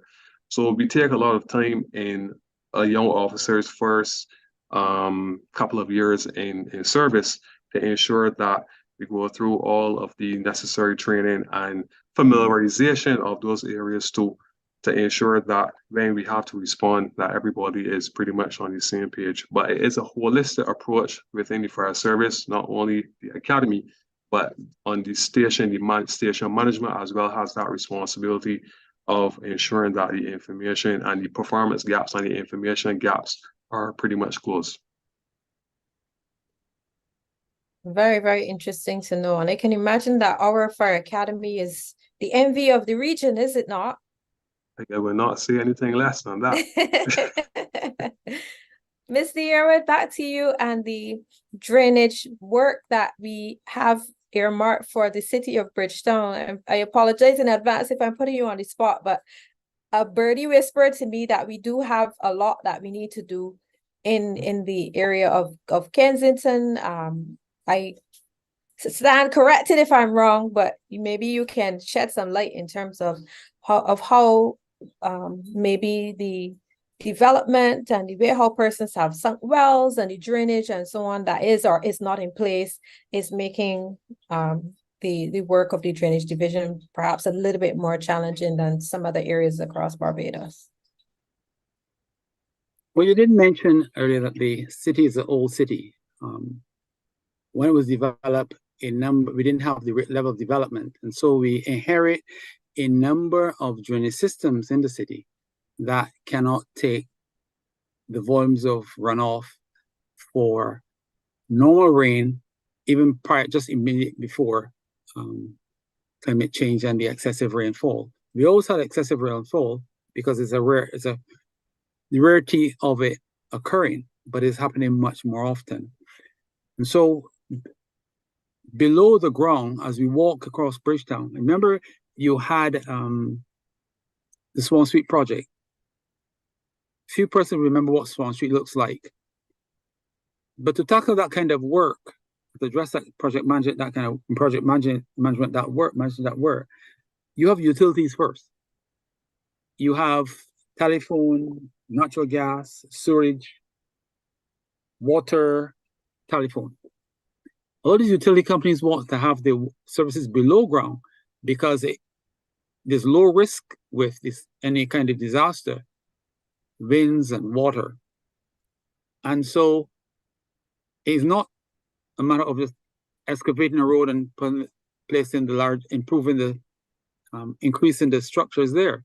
You can have a culvert that is 2 by 2 feet. You may want to increase it 4 by 2, but you have services there. And sometimes you're constrained. And the challenges of where the existing utilities are. And oftentimes, if you go around, you'll see persons speak about utility companies taking long to do its work. Below ground is uncertainty. There are times when the utilities were placed in there and they don't know the exact position because the water is a bit, you have manholes, you might see fire hydrants and you will know where the water is. Some others are not that easy to pick up. So And then when the utility companies go in, when it's planned, as we did with Ministry of Public Works, did for Transport Works, planned for Highway 1, sorry. A lot of this work went into pre-planning.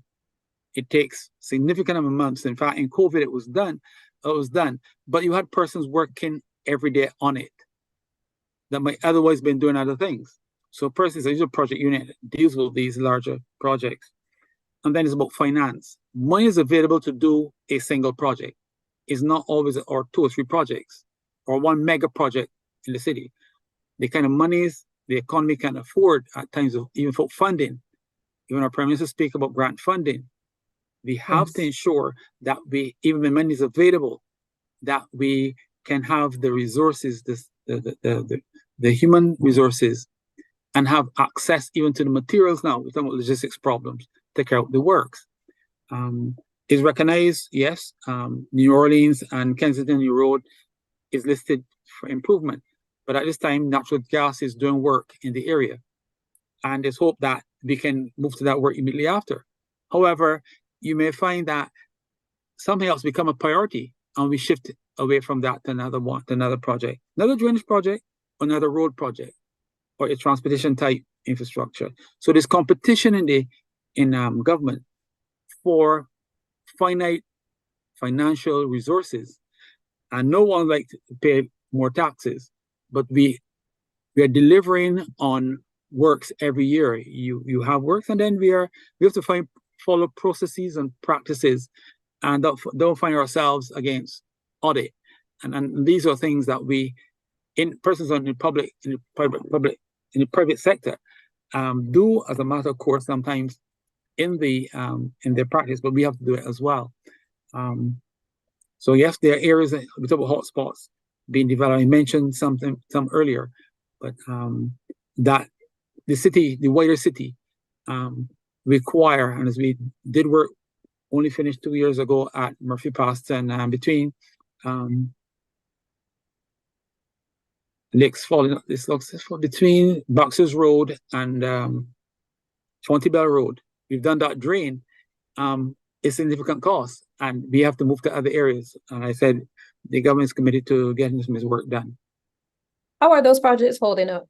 Because I know Murphy's Pasture was one where people used to be really belly aching. I'm not, well, don't let me say belly aching because that suggests that maybe it wasn't genuine, but they were really crying out for help from the public sector to remedy there are things I'd rather there. not say here as a public officer, but persons contribute sometimes, and the Power Office is here, and I'm sure that it comes off his response list, as it does come off my response list, because this is one of the areas in which, and I want to mention the public here, the person on the line, wherever you have water in low-lying areas in a city, the drains are the habitats for rodents.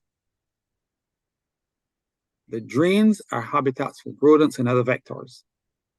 And when you have floodwaters, you have waters that have contaminants, that have vector, that have potential health impacts.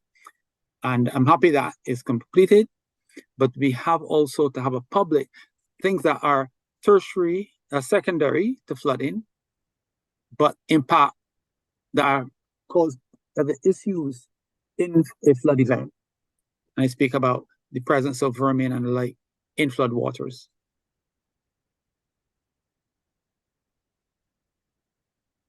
So there's a lot to be said about the human behavior, as we would have heard. Any support or advice to citizens about engaging your department to gain assistance with clearing drains and so on before rainfall events? Or is this something that you automatically do once the Met Office issues the warnings and so on? No, we wouldn't wait until the Met Office called to then go clean drains. There's a schedule, and based on our resources, we can go out and do it as a routine. The schedule of works to be done over time. What happens is that when we are aware we have a long lead time, there's some hot spots for flooding that the office may visit to ensure that persons, garbage is put away, you have debris in front of wells. And a lot of this has any disaster, whether it be flooding, fire, whatever. The first responders are those who live in the area. We don't say the person's going in the house and burn it and out it.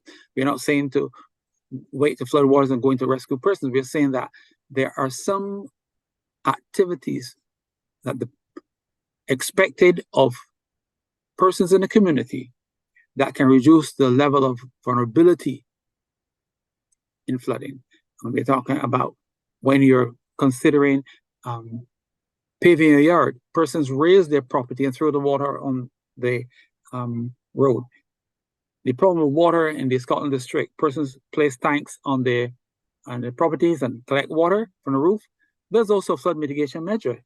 If we get a number of persons to collect water and reuse it, then that is reducing the water that otherwise get on the road, and that cause problems of flooding and danger to persons on the road. So there are then things that move to another level in which the DEM and the agencies in disaster coordinate and move to reduce the impact or the impact people may have in flood, even though it's a flood-prone area. Folks, we're just under the 2-hour mark, and I wanted to open the floor to any questions that persons in the Zoom chat may have.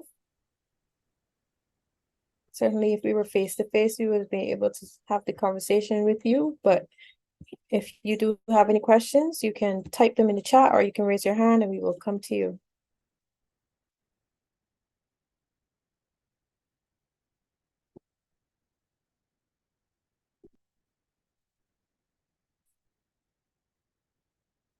Okay, I'm not seeing any raised hands. So I will assume that persons are just enjoying the conversation and engaging in their own way by making notes.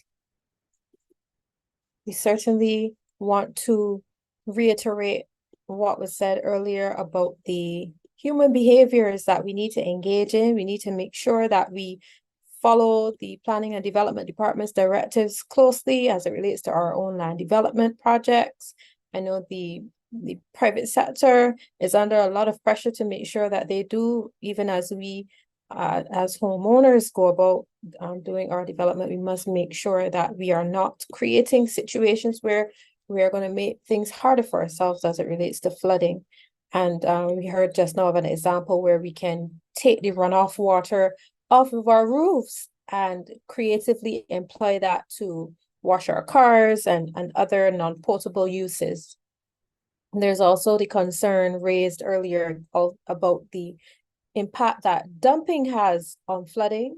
We heard from our colleague, Mr. Bain, at the fire service that there are persons who have been using the gullies for dumping bulk waste and so on. And I want to say kudos to the Sanitation Service Authority for the efforts that they have been making in recent times to alert persons of their bulk waste removal services so that you really have no excuse, folks, for dumping in our beautiful gullies your construction waste and your old furniture and so on. We certainly want to highlight the reality that there are some third parties that are not necessarily the homeowners who are transporting the waste and not doing so with fidelity, taking the waste to the relevant sites. And we want to appeal to those persons as well, because at the end of the day, flooding, when it is excessive, when it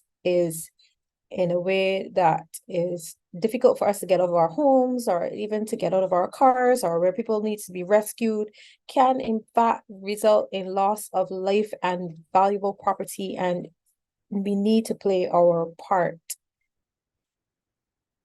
I believe, since we don't have any questions, and I'm being told that our Zoom link is going to expire at just about 6:30, that perhaps at this time we can go to closing remarks and then reopen the floor if we still have time for any questions or additional comments on our topic this evening, excessive rainfall and its impacts on flood-prone areas.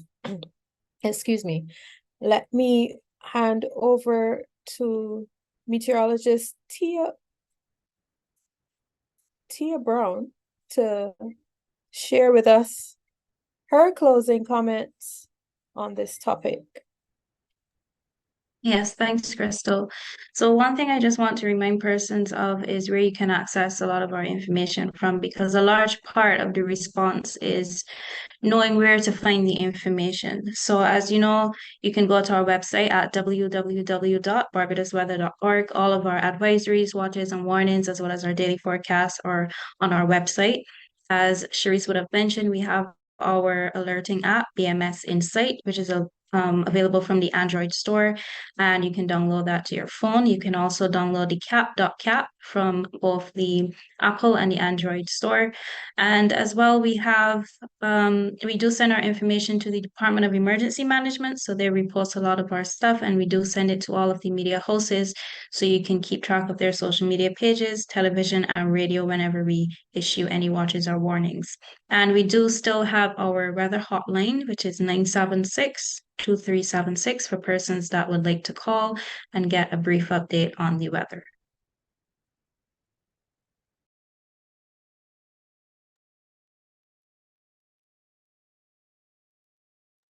Can you repeat the weather hotline number? Sure, it's 976-2376. And that is a toll-free number, because we are not accustomed to 97 numbers in Barbados. Yeah, so you dial it, it's just a recording, so you'll get the weather report, and I believe there's some information on the tides as well in there. So it's a brief snippet of the weather. Ah, okay. And this is updated how frequently? So we update it in the morning. We also update it at 6 p.m. as well. So 6 a.m. and 6 p.m. Wonderful. Over to you, Sharice Brathwaite, for your closing comments, meteorologist with the Barbados Met Services. Okay, just to add to Tia's point, just listen out for alerts from the BMS, from official sources. And we also do our monthly newsletter, the Beacon, that can be found on our website in the climate section. Can you give us a summary of what's in the newsletter? So the newsletter gives you a summary of what would have happened in terms of the weather over the last month. And then it is an outlook for rainfall, temperature, and drought.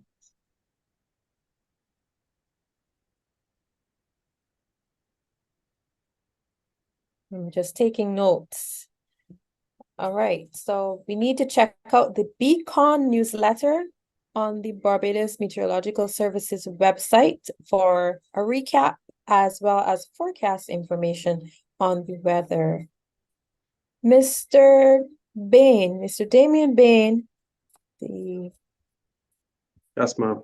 instructor of the Barbados Fire Academy, who has been with us this evening. Can you give us your closing comments? I just want to encourage the public to, have a good situational awareness of the area around you, your home, the district you live in, where you work. Have an idea of how the highways and the byways that you are likely to use would be impacted in the event of a flood event. And try not to engage with the water at any point in time. I encourage you to just wait it out. Wait until the event is over and the water has subsided, and stay safe. Thank you. Thank you so very much. And our fourth and final panelist from the MTW Drainage Division, we had Mr. Charles Yearwood, Senior Technical Officer. Can we have your closing comments, please? Yes. Increased storm runoff is always associated with rainfall. Rainfall is a trigger for storm runoff, except maybe very insignificant times we talk about a burst dam or a water main. And at the risk of excessive rainfall, whenever the possibility of excessive rainfall, there's a potential for the number of flood-prone areas to increase or the expanse of the flood-prone area. So once there's excessive rainfall, then we can potentially have some sites that flood, we know of, plus other sites that come up on the radar because of some man's activity or low maintenance. Rainfall, like heat, persons have been having to adapt with heat, this temperature.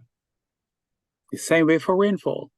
It's a weather phenomenon, and we have to prepare ourselves for it, not when it comes, but more times we spent in preparation, as Damien mentioned earlier, and ask persons to be aware of those areas that flood, and where they know of areas that flood, that surprise them or shock them, even though they might have been flood in the past and stop, and then there's another lull of it.